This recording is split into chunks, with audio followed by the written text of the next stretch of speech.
vamos a hablar de las herencias. Es un tema tan engorroso, tan delicado, los hermanos entran en conflicto, pero hoy nuestra abogada nos va un poco a dar todas las herramientas para poder llevar ese momento tan doloroso y que también se convierta en conflicto, que sea de la mejor manera. Vamos a ver una notita y luego la abogada amplía el tema. Herencia. Casi nadie menciona esta palabra porque no solemos pensar con frecuencia en ese momento en el que dejemos de estar. Sin embargo, qué importante es saber qué pasará con nuestros bienes para evitar sobre todo ocasionar conflictos familiares y también velar por los que tanto amamos. Porque aunque la ley común ofrece el resguardo de los bienes a los herederos por ley, también hay otras opciones para la distribución del legado aquí en Ecuador. Y esto lo sabremos ahora con un especialista en el estudio, quien nos contará mucho más sobre este tema. Ok, bienvenida Andrea nuevamente. ¿Y por qué la gente aquí no hace testamento? La mayoría de la gente, sobre todo la clase media, no hace testamento, no hay esa costumbre de hacerlo. Bueno, como te comenté, el testamento es un tema de falta de conocimiento. Es uno de los temas más fáciles de hacer y menos costosos. ¿Sabes qué? Porque la gente dice, hacer testamento, me sale un billetote, mejor ahí que repartan y vean qué se hacen, pero me dice que no es así. No, el testamento no es costoso. El testamento es un tema de saber cómo repartir tu herencia, saber cómo va a quedar. ¿Cuánto vale más o menos, doctora? 150, $200. No tienes que poner pagos de impuestos prediales, solo tienes que enumerar tus bienes. Enumerarlos, tener 3 testigos si es un testamento abierto y 5 si es un testamento cerrado. De acuerdo. Puedes hacer un testamento. O sea, hay testamento cerrado para que nadie sepa cómo es repartido. Exacto, sí. La ley te obliga a dejar la mitad a tu descendencia cuando tienes descendencia. Un 25% repartirlo entre tu descendencia.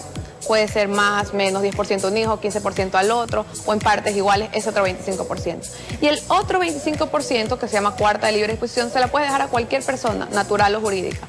En caso de quieres dejar a una beneficencia y no sabes a quién dejárselo, lo dejas, que va a ser para la beneficencia un porcentaje de ese 25, para otra persona, un familiar, un amigo, y ese 25 al que no le ha dejado beneficencia, el presidente de la República es quien decide a través de un comunicado que la notaría donde dejaste tu testamento le indica. Abogada, ¿y qué pasa cuando hay muchos hijos, o cuando hay hijos que no son reconocidos, o diferentes compromisos, que a lo mejor sí son reconocidos, pero que no saben los otros hermanos? ¿Qué pasa con ese conflicto?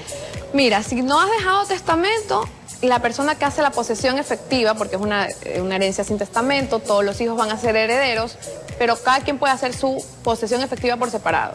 Y lo hace sin decir que tú eres único heredero. Tú dices que tú eres con herederos, conocimientos de herederos conocidos y desconocidos. Ya, tienes que respetar el hecho de que no conoces todos los herederos, porque nadie sabe cuántos hermanos en realidad se tiene. Más en el Ecuador, pues, ¿no? Y para aterrizar, por ejemplo, yo tengo una casa... una persona X tiene una casa y se muere. Y aparecen un hijo, 2 hijos, como dice la nena. Y no hay testamento, no hay nada. ¿Y cómo se reparte toda esa casa que está ahí? Se entra a puñete primero. Si tienes hijos, pasan a ser todos y si hay problema, disputa, ¿cómo hacen? Propietarios. Tienen que venderla. Tienes que hacer un juicio primero de inventariar los bienes, y con esto hablo de la casa, los muebles que están en la casa, los cuadros, la cuchara, todo.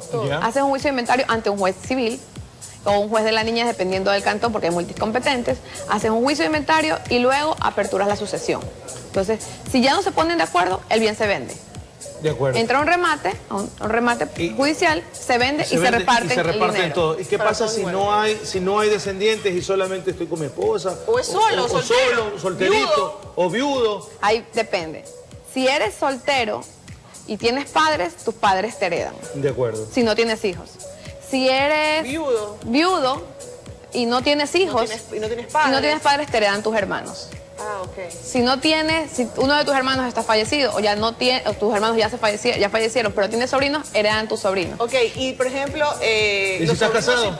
sí pueden heredar los sobrinos. ¿Cómo? Pueden heredar los sobrinos. Si no tienes hijos, si no tienes padres, si no tienes esposa. Funciona, y todo esto que usted nos dice, abogada, es si es que hay testamento y si es que no hay testamento. Exactamente. Es decir, que si no hay testamento y la persona que estaba solo falleció, puede vender el departamento, pueden vender el carro y pueden darle todo ese dinero a ellos, o se puede quedar automáticamente con ese No, automáticamente no es nada. Tú tienes que hacerte heredero.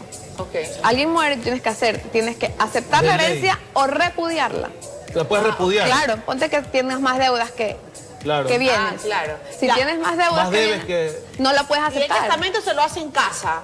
Uno empieza a escribir su testamento, lo hace. Uno puede hacer en video, así como en las películas. No, 2021. En este momento voy... yo a lo que yo me refería. A lo que yo me refería es que ¿Qué esperas? ¿A quién le va a dar? Hace el testamento y va a una notaría a sellarlo, a notarizarlo. El problema de hacer un testamento... Tienes que conseguir un abogado para hacer el testamento. El problema de hacer un testamento en casa es que puedes cometer errores que no sabes de la ley y el testamento puede quedar inválido. Por eso.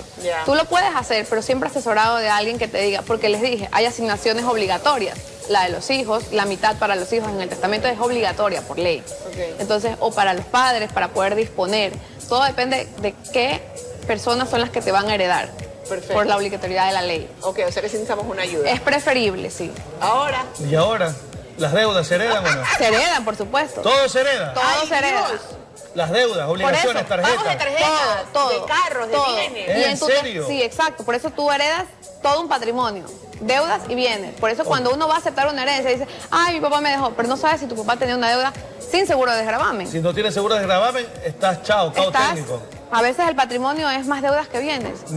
Y la gente no sabe eso. Oiga, ¿cierto? ¿Por qué me lo cobran? ¿Por qué me está cobrando esto? Porque tú hiciste la posesión efectiva sin testamento o con testamento, porque en el testamento sí tienes que decir las deudas. Pon seguro de desgravamen todo antes que venga. Claro. A las tarjetas de crédito te preguntan, inclusive, si tú quieres pagar. Cuando haces un préstamo también hipotecario te dicen, coja seguro de desgravamen en caso de fallecimiento, incendio y demás. Cierto que heredan a veces a los animales. Dice, toda mi vida he estado con esta lora que me ha acompañado y le voy a dejar toda mi lora porque el resto de mis familiares se ha puesto. ¿Qué pasa con esa lora? Eso no se puede. Eso no se puede. Eso no se puede. En Ecuador no se puede. En otros países sí. En Ecuador tú tienes que dejarle a una persona natural o jurídica. No.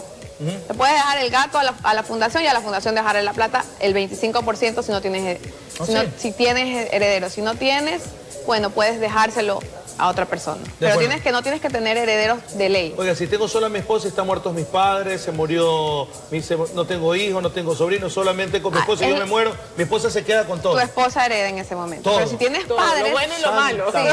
Si tienes padres, si heredan tus padres y tu esposa. Ok, ¿en cuánto tiempo está listo el proceso? ¿Cómo es el proceso? De coger el abogado, hacer el testamento, llevarlo a la notaría. ¿Cuánto tiempo te toma? O sea, te puede demorar una semana al sumo, porque lo que tienes que tener es los testigos, que son 3 si es un testamento abierto y 5 si es un testamento cerrado, ¿ya? Pero no es tanto lo que te toma el proceso legal, es decidirte. Perfecto. Es decidirte porque quizás quieres dejarle en la cuarta que puedes mejorarla. En la cuarta de mejoras que puedes mejorar la porción de un hijo, no sabes si dejarle a 1, a 2, a 3 Muy bien. Entonces piénsalo bien, hágalo con tranquilidad. Si tienes más de 65 años, te cuesta $2 nomás, sí, porque te cuesta solo la cédula. Y si eres menor, te cuesta 350 y $200, pero vas a evitar un problema y tropiezo familiar. Gracias, abogada, por haber estado con nosotros. ¿A dónde nos vamos? Y si no tienes bienes, no mandes el ridículo. Bueno.